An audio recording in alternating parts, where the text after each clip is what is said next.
Because it normally asks me for a code. Hello, if anyone's watching. No. All right, so maybe I have to wait. If it's live on Facebook.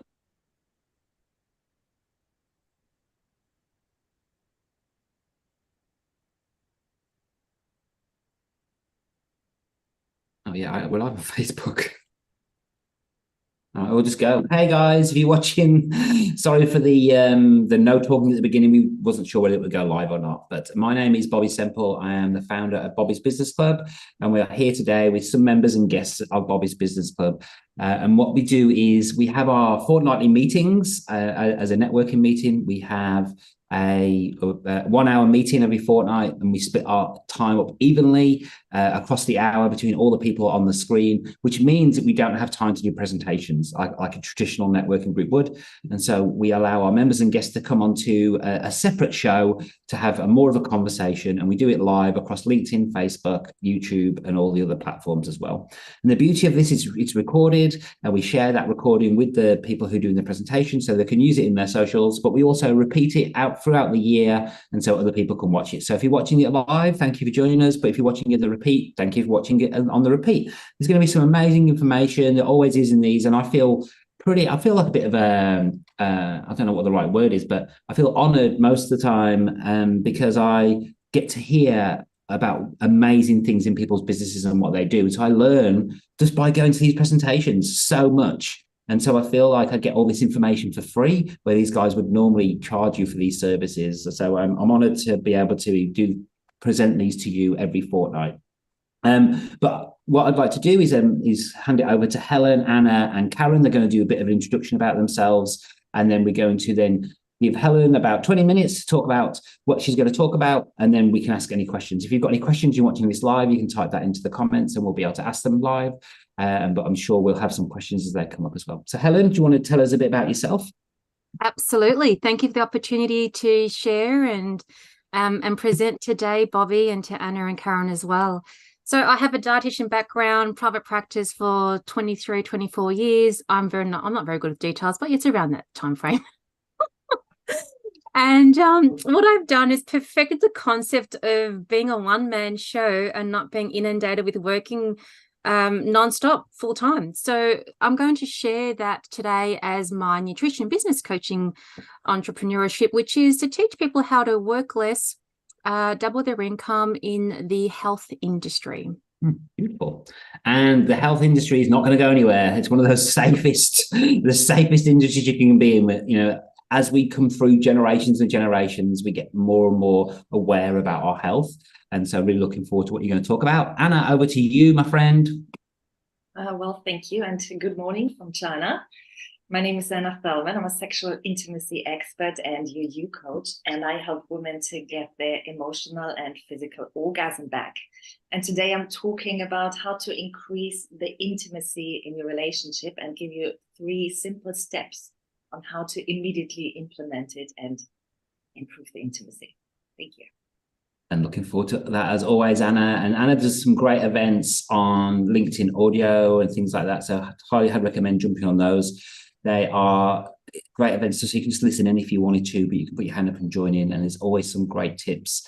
And we all need that in our relationships. You know, we get a bit stuck sometimes. And I always love listening to Anna because there's something I always take away. And I speak to my partner about it and we give it a go. And it always changes something for the better. So always good to have someone like Anna in your corner. And Karen, my lovely co-host, I love doing these events with you because you come up with some amazing questions as well. So you want to do an introduction about yourself?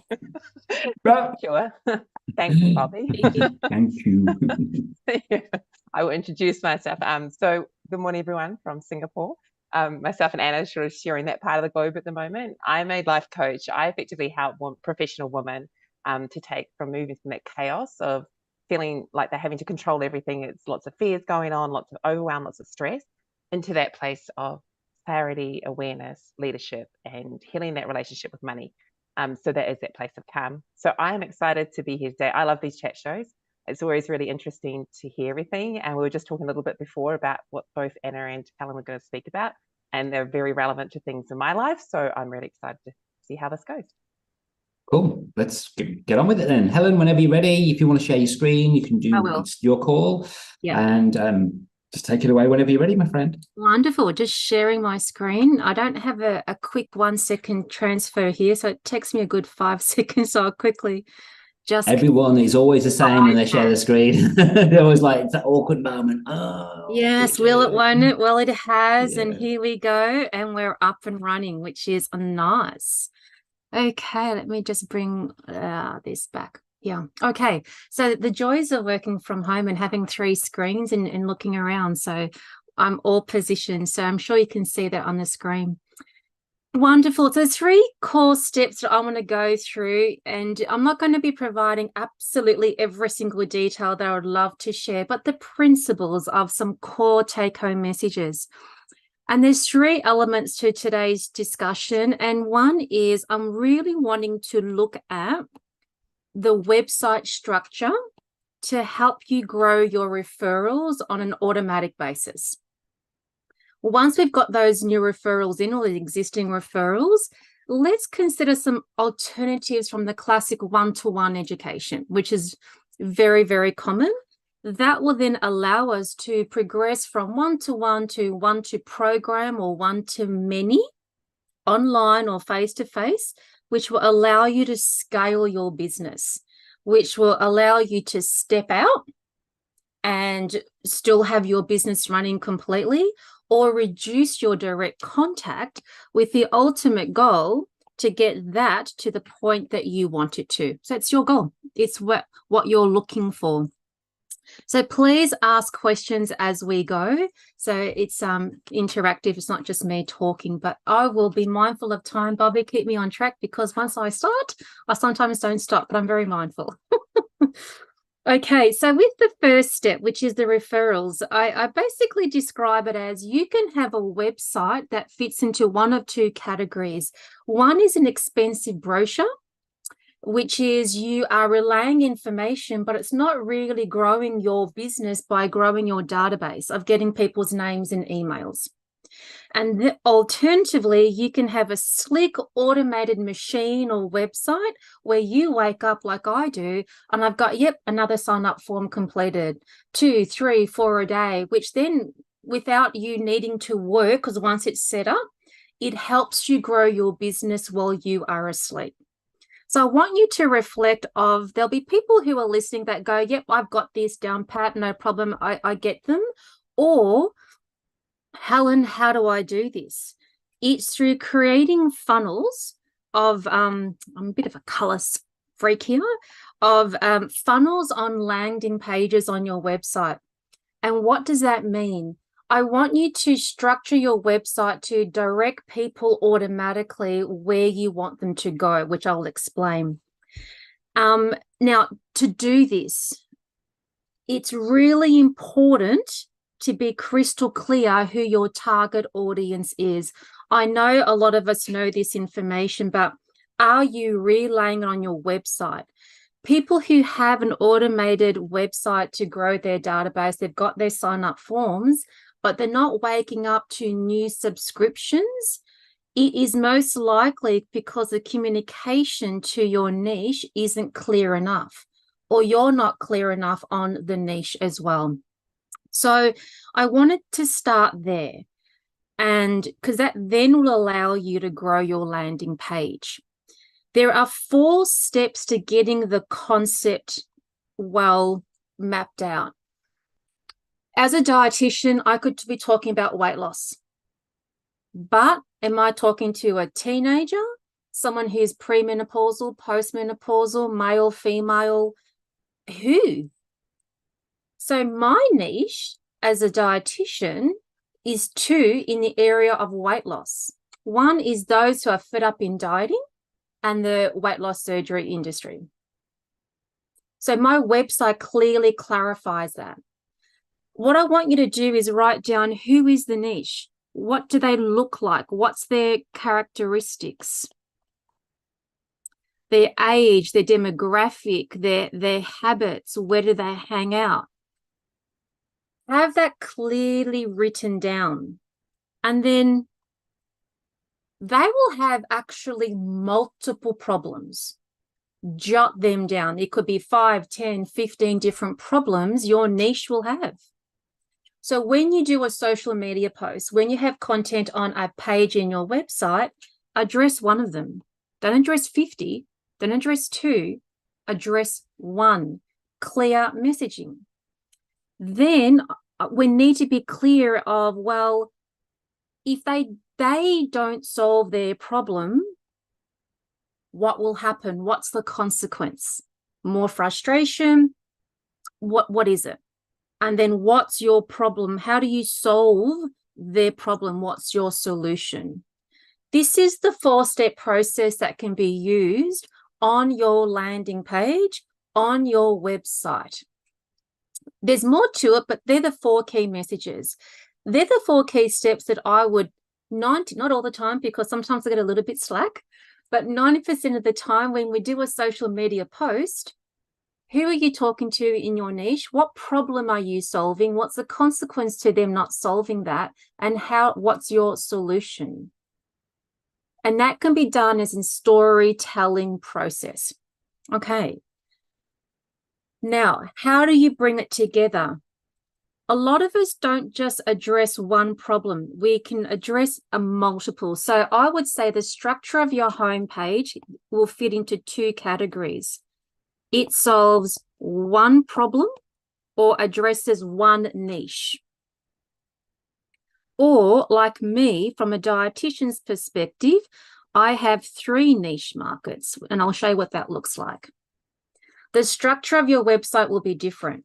What I want you to do is when you have your home page and it's on your mobile, it's on your PC, there's a fold, or what you see initially in that first point of landing on that page. With that fold, you need to clearly state what's the benefit to your niche market. In 2 seconds, they need to know how you can help them in principle. I'll show you how I've done it. And then there needs to be an action button. Get to know you call, provide some information for them to get that benefit in that fold. Then go through those 4 steps that I've mentioned in detail, and then another sign-up form down the bottom. So when you have a website that addresses one problem of one niche, it's really quite streamlined. But when you start looking at doing 2 or 3 different things, it becomes a bit more challenging. So let me show you how I've done it myself to put it into practice. Look, bring it down. Okay, this is what my homepage looks like. So this is not a landing page because there are multiple topics or tabs that someone can click on. A landing page, I'll show you on the next image, is where they can't click around. They can't get lost. They can't get distracted. So how have I done it in managing 3 core niches? Well, I focus on weight loss and I focus on those who are sick of dieting. How do I do it? There's a 3-step process. I've put a quick little video there just for them to get to know me and extrapolate this out a little bit more. And then the first step is, well, choose the support that you need. They'll click on that button and the next part of the website, they'll see that. There's step 1, and I'll zoom in so you can see it. They're my 3 areas that I work in, and they can see straight away where they're going. Step 1, they'll choose. I'll show you what it looks like. They'll access their free package and then feel free to book in a 15-minute get to know you call. And then if you want, engage in some one-on-one coaching or group programs. That's it. They know where they're going. So if I choose to click on the post-bariatric surgery, you can see how I've tailored that even further. And that's that first fold that they see. This is a landing page because you can see there's nowhere else they can click. There's no contact. There's no nothing. I don't want them to click around because I want their name and email. And I will do that because I'm telling them straight away who I help. So with weight loss surgery, I can talk pre-surgery, I can talk immediately after surgery, I can talk 6 months, and I can talk long-term. I can talk 5 different weight loss surgery packages in those timeframes. There's 20 different niches, but I've chosen your post-bariatric surgery and you're not getting the results. Bang, I can help you. Okay, well, what do? They click on that button and they get their data straight away. Between those 2 images, I've addressed those 4 key points in the storytelling process of giving them information. And then that's what they get with their free ebook package. If they feel they're going to get value, they will provide me their name and email. I also do a little bit of market research and I ask, what surgery have you had and how long ago? And I can see, is it 3 months, 6 months, 10 months? Because I see some people download this package and they're 1 week post-surgery. This information isn't completely irrelevant for them yet, but I will email them some additional information. So this is the process of having a functional pathway of, you have your landing page, you get their name and email, and then you provide support automatically. How does that happen? Well, once they've clicked this button, your journey, your setup in the background has only started. We need to provide them a series of automated emails, which are 4 to 6 series of emails. What we are doing is nurturing them further, tailoring this information further, asking questions. They can engage if they like, which they do. And then if they haven't purchased an additional get to know you call or a financial transaction, then they would automatically go into a different email list, and that will be for general support. But in that email, I've broken it up into sleeve, band, bypass, and they can click on the relevant button to take them to the relevant email list. Because then in the future, if I want to send something specific for someone who's had the sleeve, I can then just target those because their information is different to someone who's had bypass surgery. So that's that automatic process of growing your database automatically and servicing them while you're asleep. I used to have multiple websites funneling in, but the software that I use now, which I find really streamlined, is Kajabi. I'm not an affiliate. I don't get affiliates, but I find that it's really quite practical and it certainly meets my needs. So that's the example of growing or building your website to up here automatically increase your database. Okay. Any questions, let me know. Oh, there's the chat. I don't know if there's any questions. You have about 3.5 minutes left. Oh, okay. Thank you. That's all right. I can do magic. So the classic medical model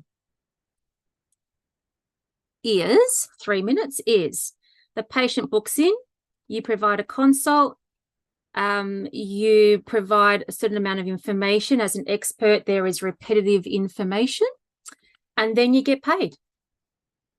Well, what you can do is modify that. Get prepayment.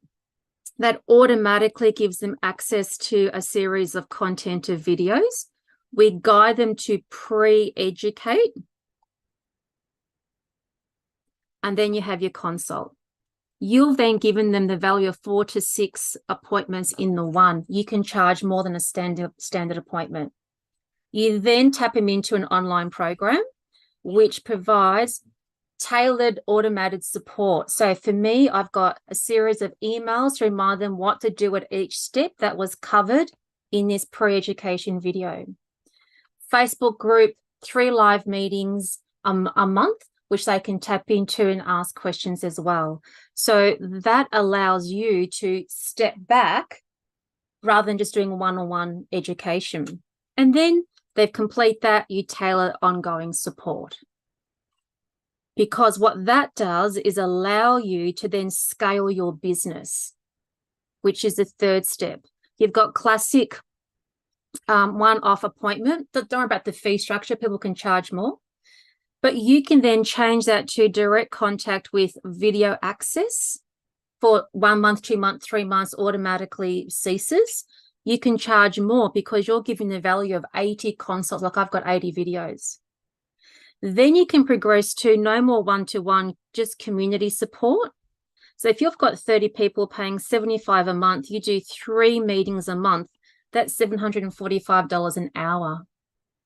When you know how to provide one-on-one support in a group environment, you can actually work less, make more, and provide good support because they're engaged, because they're paying less. Then you can step out completely and do self-directed courses. Create the course, it's online. If you get 10 people purchase a $50 one or a $300 one, there's your passive income per week. Once it's set up, it's set up. And obviously then got monthly and membership options and then repeat products of sales. With 10 seconds left, that's the concept of growing your database, educating one to program to scale, and then you work out how many programs you want to get your online support. Because what this allows you to do is take your expert knowledge, create a course that automates that, reduce your workload, and then you can diversify your income streams.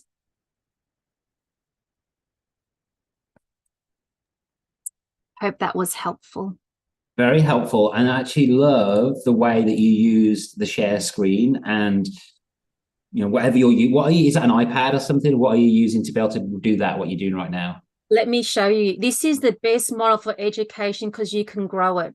And this is the way I like to do videos, because you know your knowledge, you can quickly just come up and do a video. And can I say, when you do a video to your database, always record it. That's content for your online program. So what do I use? Can you see this pen here? Notability. Yep. So when I do a Zoom meeting with a client, I'll stop sharing. I use Notability. That creates a file like I've just created now, and it saves a PDF. You can email to the client. And how do you connect that to Zoom? I basically go share screen. Oh, yeah, you got iPad. I got you. Yeah. An option comes up to connect Zoom info, and then you can see my iPad. And I just click on Notability. It's $10. So cool, so clever. It makes it so much easier to see. Yeah. Good. Yeah. I have a couple of questions. This is really perfect timing for me because I'm going to be niching for the first time ever next year. So I was like, oh, that's cool. That's cool. When you talk about fold at the top of the screen, are you saying that should be in a place where that they don't even need to scroll down to see that information? That's the top of is that the fold you're talking about? Absolutely. So mobile and PC. So when you've got a website addressing one problem, sign up form or action button in that top fold with a statement of a benefit, not features, benefit. Yeah. And then whereas like many of us do, you've got multiple health things that you look at, then funnel them down to work out where they can get more information. But the action button, top fold. And the other question I have is, you mentioned about course platform, actually creating a course next year as well, even though I've got nothing else to do. So I don't know why I think these things up, but what course platform do you use? I use Kajabi because it allows me to do all the marketing, automation of emails, everything you need to do to run an online business under the one platform. And the payment system is very easy. So for the end user, meaning I connect with Stripe, they pay, they don't click through any pages, they don't get lost, and automatically the window of the video access comes up. Old software, they used to wait for a cycle of a page to change to another one. Messy. So it all happens within Kajabi. Karen, Anna, any questions before we move on? Yeah, I do.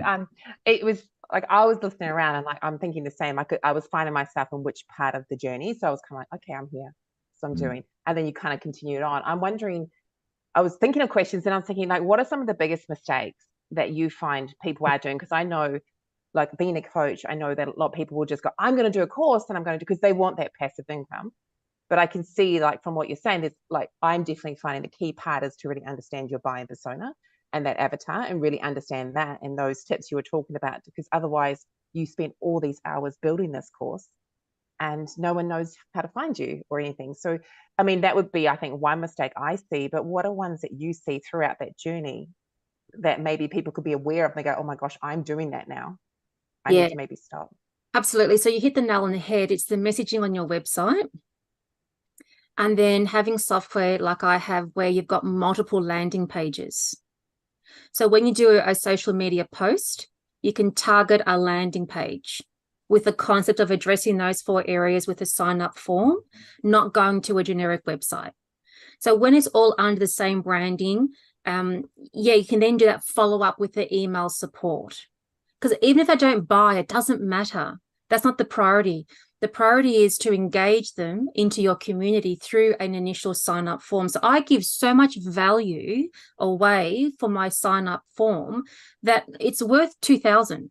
They don't know that. They don't appreciate that.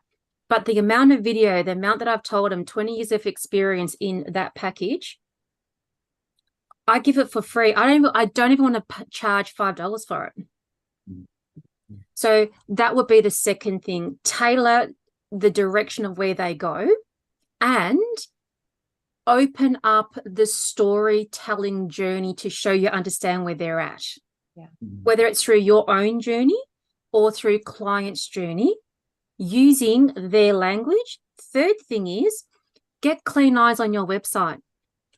I presented my website to my business coach and I felt really proud. And then he comes and completely thrashes it. I went, oh, I thought it was good. Because when you work so closely to it, you think you're communicating the way that you want to. And then focus groups of friends, colleagues, completely out of your industry for them to give you feedback on what do you get out of this heading of my main website? What do you get out of this landing page? Get them involved. And you'll quickly see, oh, I'm on the mark or I'm not. They're the 3 core things. Oh, and I have one more question. Sorry, Anna, if you've got any questions. Yeah, you talked about the four kind of things you're answering, right? Do you make it quite literal? No. Like, do you make it quite obvious that this is what you're answering? No. Yeah, because I was thinking that seems like, oh, what? I was thinking, oh, that seems a little bit. Yeah. I'll give you a quick example. You can jump on the website and have a look. So for post-weight loss surgery, I say it's now close to 18 months post-surgery. And normally this is when people start to struggle and old habits start to come back in of that non-hungry eating. And that is so frustrating when you've been through it so many times. And even weight loss surgery hasn't supported you addressing this. The main reason is because it's a habit that surgery isn't responsible to address. And what you're experiencing is completely normal. You may be feeling teary and emotional even reading this, but your frustrations can block you from moving forward. Let me reassure you, learn how to manage that non-hungry eating with conjunction of your surgery, and you'll find your feet again. They're the 4 steps. Yeah, they're imagining, visualizing that. Yeah, I'm on that journey. Yeah.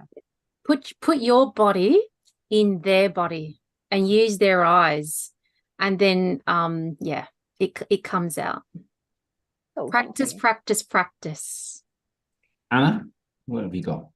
Yeah, my question is towards experience, because I hear it from particularly new coaches. They want to get scaling very quickly, and they didn't have a lot of one-on-one experience to really figure out the niche and solving the problem. So from your experience, how much experience should one have in order to then be able to create a great program? Experience enough to be comfortable enough to be honest. So if someone saw my beef is people have to stay in their lane. of expertise. So I specialize in bariatric surgery, but there are dietitians who might see 2 people a year and actually manage those patients. No, refer them on. So when you are at a point, or anyone's at a point where you see a repeating common theme, you can preempt what questions they're going to ask. You're an expert because you've managed it. So when I get asked the question, have you had weight loss surgery, Helen? I go, no. Why do you ask? Because it sounds like you have. Because that means you're able to talk the same words or language. And then when you create an online course, don't try and be perfect with it. Just get it there. Start. Where I started was one 60-minute video, and the doctor goes, Helen, how about breaking it up? And I went, yeah, that's a good point. I redid it. Then I redid it 2 more times over, because you grow as a person, you say it differently. But when you can predict the common questions and themes and barriers, plenty, because that comes out in your language of those 4 steps. I say it all the time. You just got to start. As soon as you start it, it's always going to change. Nothing stays. You don't go, oh, it's perfect. It never is. But Helen, thank you so much. I've learned so much today, as I always do on these chat shows that we do. But thank you so much. We're going to go to Anna. Anna, what I'm going to do, and everyone on the screen, I'm going to click on a button called Start Summary, and it's going to get a notification. And I'm just testing something out with the AI on here, because in theory, we're all going to be talking. I want to see what results it comes back with. So I'm going to click Start Summary. And Anna, you can take it away whenever you're ready.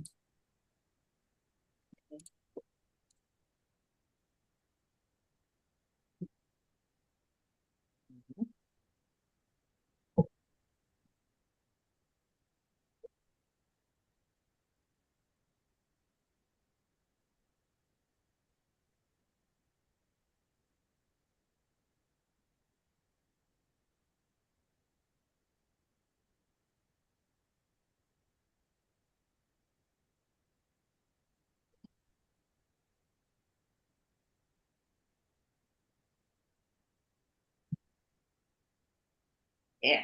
There you go. It's always the worst bit. Come on, why is it not? You can guarantee that you press that button a million times, it'll do it instantly. Oh, is it working? Is it working? It's working. It's definitely working. Take it away, mate. Okay, so we talk about increased intimacy in your relationship. And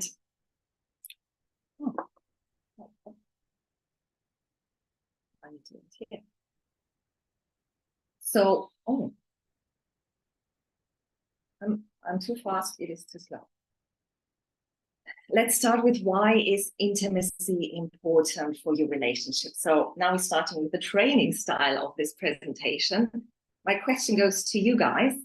Why do you think, or what do you think is important about intimacy to have it in your relationship? I think people use it for different reasons. Like for me, I like to feel that person's there and cares for me. So that intimacy shows that they care, and it shows that they love me. And it's a safe, I always find it a safe place as well. It's like nothing can hurt you when you're in that intimate moment, and you just, 2 people become one. And it's a Spice Girls song. I suppose that's what it's about.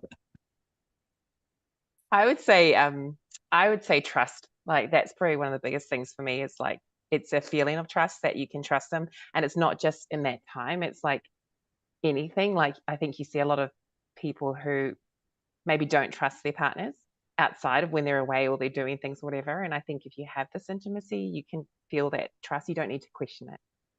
That's what I would say. Okay. And me, I actually look at beyond just that classic intimacy, and a rewarding, flourishing relationship where it's in the bedroom and out.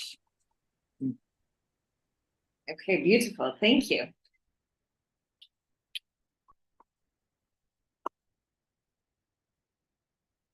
So intimacy is important because, like Karen said, it increases the trust. And with the trust of knowing you can share whatever you think, whatever is going through your head, but also whatever you're feeling, and whatever your desires are, whatever ideas you have. So it increases the trust in your relationship, which then leads to a deeper connection with your partner. Because when you have that trust, you feel more connected. You want to share more, which comes then to more communication. You want to talk about, oh, I broke my nail, as well as, my God, I'm having a meltdown. So nothing is off topic and nothing is taboo. And like Bobby said, the emotional support, they care for you. They are there for you. You know that you have that trust, and you know you have that emotional support from them, and the increased pleasure, because with the trust, with the deeper connection, by raising that or increasing the intimacy, you have that deeper connection in the physical sense as well. So I think I just quickly go through this, just in case someone doesn't know. I live in China, where I am emotional health consultant for 2 international clinics, but I'm mainly globally promoting my increase intimacy acceleration 3-step system, where I help women to have their emotional and physical orgasm back.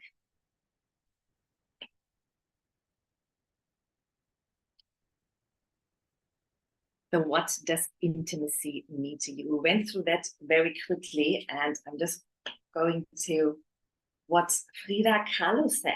And for Frida Kahlo, she said, take a lover who looks at you like maybe you are magic. And I think we all know that look in your partner's eyes, like, oh my God, these puppy eyes, oh my God, so cute. On the other hand, the American Psychological Association is more, I'd say, not that romantic or magical about the definition. And they say it's an interpersonal state of extreme emotional closeness, such that each party's personal space can be entered by any of the other parties without causing discomfort at the person or to the person. So there are many definitions. Intimacy means different things to different people, like we established before. Now, the big question is, what types of intimacy are there? Because I tell you now, there are 5 different types. Do you have any idea what these 5 different types could be? Like touch, like massage kind of touch, because I know my partner, if I tickle her legs for the next hour, then there's guaranteed stuff going to happen later on, because that's what she likes. Yeah, so we can put that under physical intimacy. Amazing. Yeah, I was thinking like emotional. Would there be something like an emotional intimacy? Yes, yes, yeah. Very good. Yay. So there are these 5. We have the physical intimacy, we have the emotional intimacy, but we also have the intellectual, the social, and the spiritual intimacy. That doesn't mean you have to, or it's needed to connect with your partner on all levels to increase intimacy in your relationship. Just by targeting one specific type, you can already increase the intimacy in the others, because it's like a ripple effect. You put one stone in and it ripples out to the lake. Then when you increase the intimacy in your spiritual area, it will automatically build that trust, that connection, that more communication, which then affects the physical, the emotional, intellectual, and social.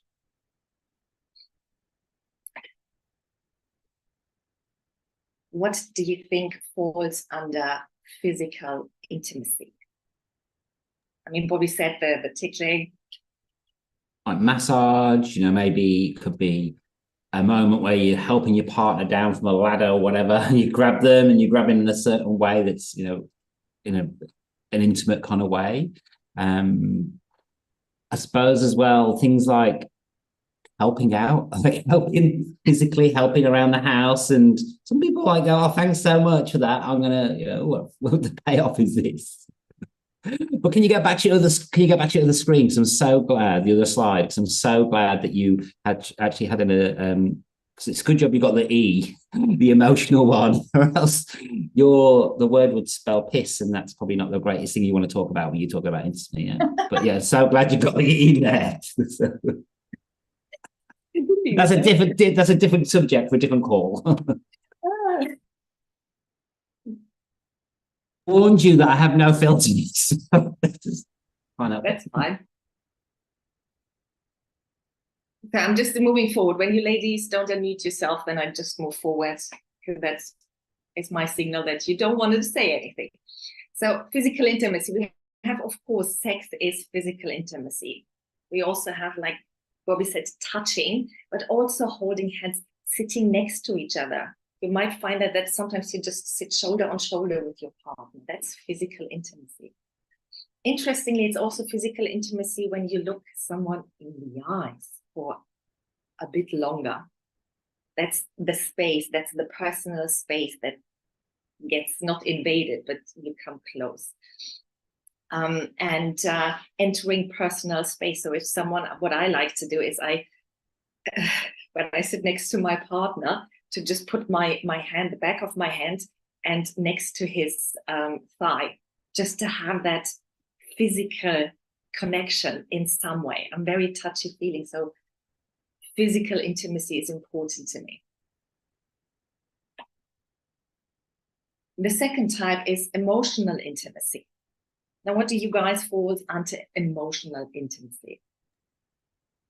I feel like it might come back a little bit to the physical, like in terms of personal space, like allowing that person to be who they are.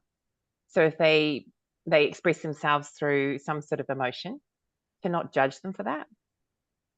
That's how I sort of put it. It's like, you know, if they tend to be a crier or they tend to be a person that laughs inappropriate, whatever it might be, they're just accepted for that. That's what I would think. Mm-hmm. Yeah, I think it's listening to that person's emotions, or caring, or maybe some affirmations. Sharing feelings could be quite good. Bobby, are you sharing your secrets to a successful relationship? Yeah, unfortunately, Anna did move the slide forward one, so that was just me totally just cheating. So that's all I would have had. So. Yeah, it's the sharing, the listening. Like Karen said, you share your feelings. You're listening to those feelings. You're listening to what your partner has to say, not just their emotions, but just listening. This active listening, what we hear so much about. Sitting there and really listen what they say.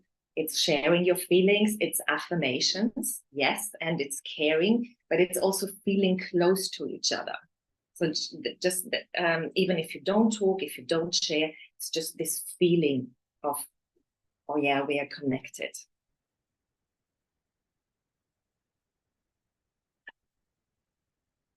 Now we come to the intellectual intimacy.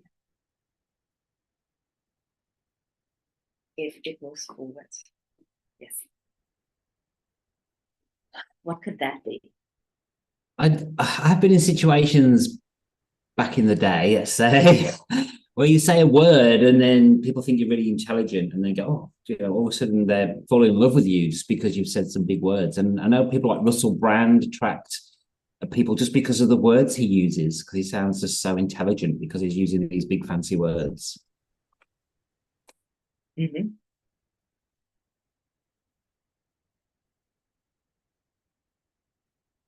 And that's right, it's sharing your ideas, sharing your goals, sharing what the intellectual property that you have without being judged, so that you feel free to just share your ideas, however small or big or unrealistic they might be, and you don't feel judged by your partner. You feel okay to share all of those.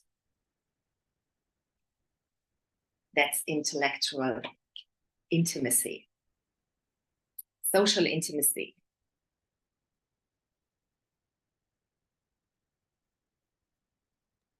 Things like holding hands in public, kissing in public, going out for meals, touching the hands. What's the desk at the table? Sorry. Okay. Or liking each other's posts on Facebook. I'm thinking also like just being wanting to be around that person as well. socially with others around you, because I think sometimes you can have a great relationship at home, but when you go out, you don't tend to spend as much time together when you're out. You might be in the same room, but not together. If that makes sense. So yeah, but being comfortable, being with each other and being with your friends and that kind of thing. Yes, very good. I'm just waiting. Yeah, here we go. So it's like you guys said, going out, being social with other people in a social surrounding. It also means that you can be social by yourself and your partner is at home or somewhere else and you feel comfortable. So we don't have this controlling jealousy idea of what are they doing. It's just like you're content, you're okay with it. You know, you have this connection in any social arrangement, however close or far you are.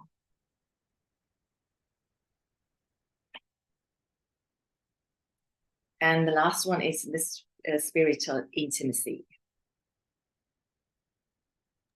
I can't say what I was going to say. Remember, I don't have a filter, so maybe I'll just tell you afterwards when you stop.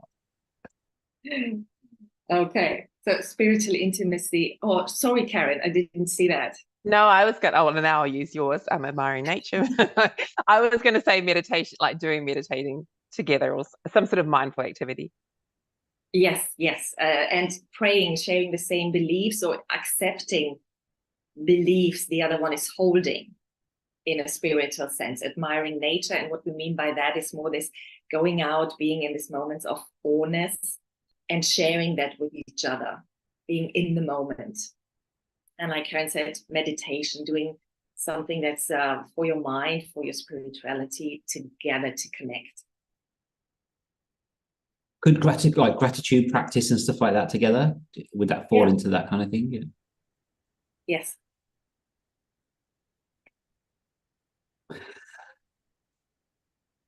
So now we know what intimacy is. You know the different types, you know a couple of definitions. But what can you do to increase intimacy in your relationship? And it's the 5 love languages. Have you guys heard about the 5 love languages? I know, Bobby, you have, and Karen, because I've talked about this before. So over to you, Helen.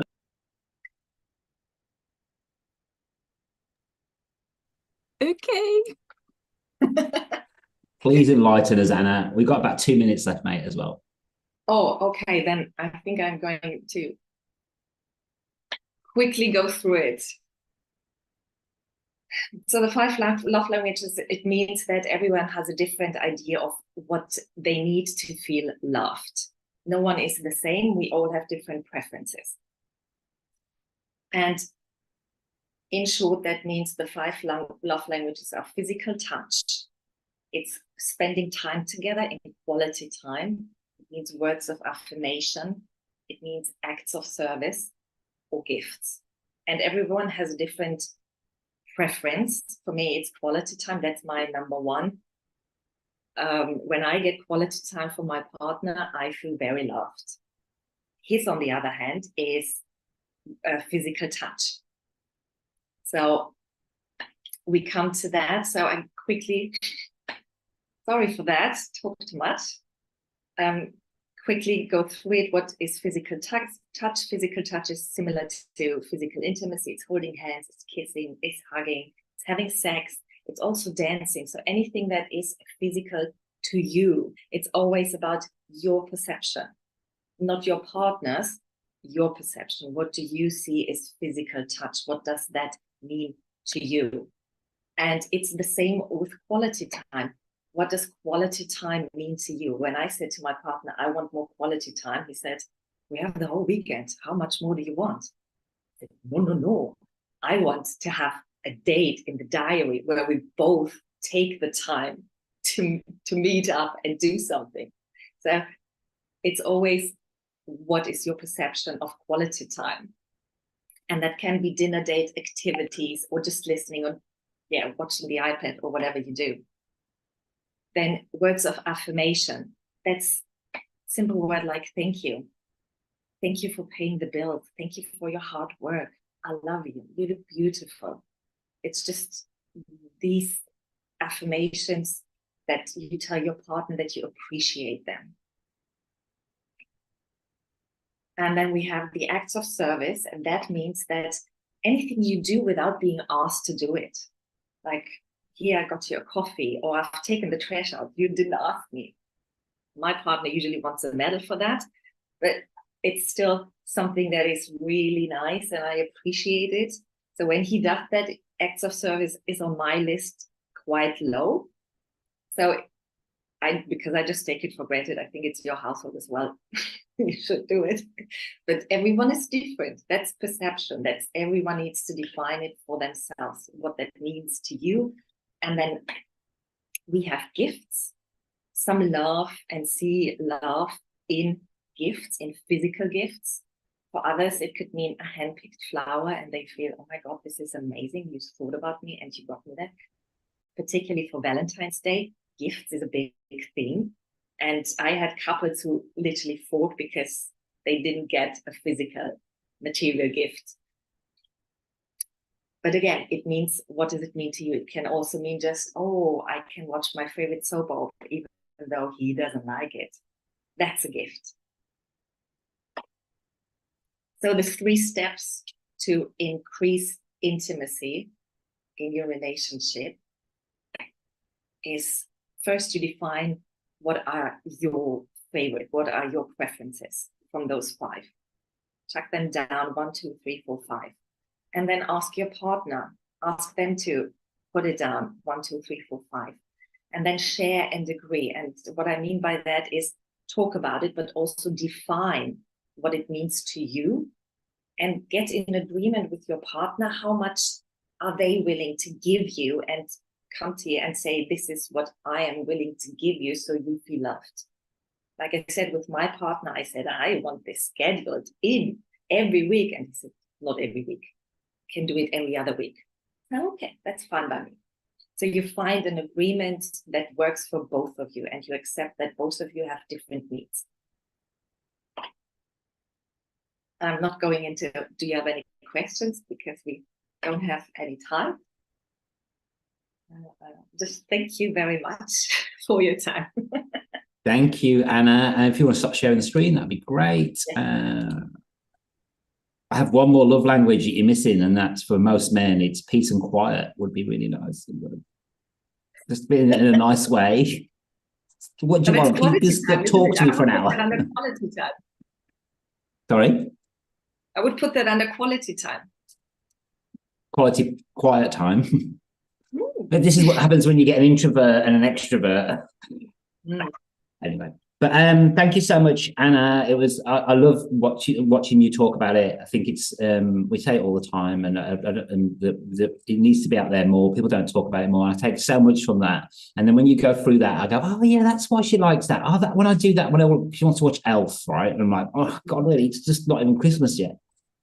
So, but I get it. That's the love language, you know. It's a gift. It's a gift that I don't have to pay for, do anything for. Just go sit there and watch it. I like it.